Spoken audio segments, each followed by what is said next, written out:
माझे नमस्कार. माझे नाव ईश्वरी गणेश पवार. करते तुमच्या सर्वांचे स्वागत.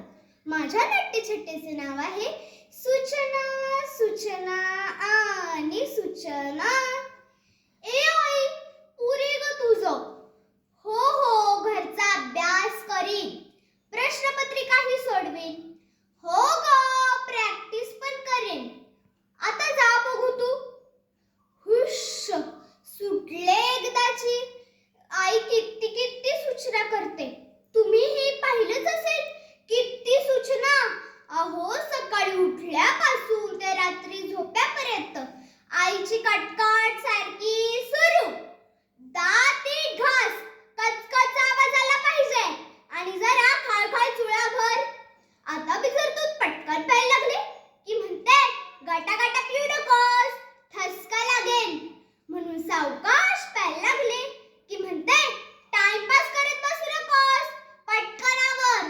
आता तुम्ही सांगा, नक्की काय करायचं हो मी? तीच गोष्ट दुधाची आणि तीच आंघोळीची आणि तीच नाश्त्याची. एकदा म्हणते पटकन अभ्यास करून घे म्हणून भरभर लिहिले जावे की म्हणते, पटापटा लिहू नकोस, जरा अक्षराकडे लक्ष दे. आता तुम्ही सांगा, ही किती कटकट असते सूचनांची.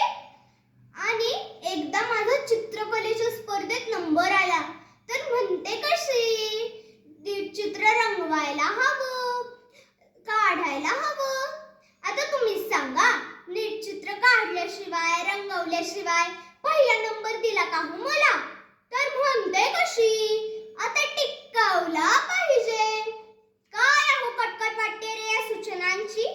मी तर म्हणते, एक वेळ सूर्य उगवायचा थांबेल, वारा व्हायचा थांबेल, पण या आयांचं सूचना करणं काही थांबणार नाही बघा.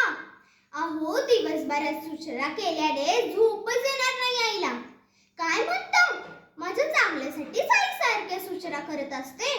बरोबर आहे ते.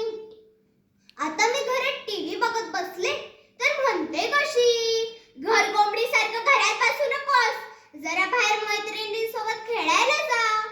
अहो, आधी मी रोज खेळायला जायची, तेव्हा म्हणायची, नुसती भटकत असतेस, जरा घरात बसायला शिक. अहो, माझी आई ना सूचना द्यायची एकही संधी सोडत नाही बघा. काय म्हणता, माझ्या चांगल्यासाठी आई सारख्या सूचना करत असते. हो, बरोबर आहे ते. अहो, एकदा मी बाबांच्या मागे लागून फळा आणला तर आमच्या मातोश्रींनी त्याचे उद्घाटनच चांगले अक्षर काढावे अशी सूचना लिहून केली बघा. काय म्हणता, माझ्या चांगल्यासाठी आई सारख्या सूचना करत असते. हो, बरोबर आहे ते. अहो, एखादी गोष्ट उत्तम करायची असेल ना, तर प्रत्येक वेळी आणि प्रत्येक ठिकाणी सूचनांचे काटेकोर पालन करावे लागते. आईच्या सूचनांचे पालन केले तर बिघडले कुठे? असेच ना.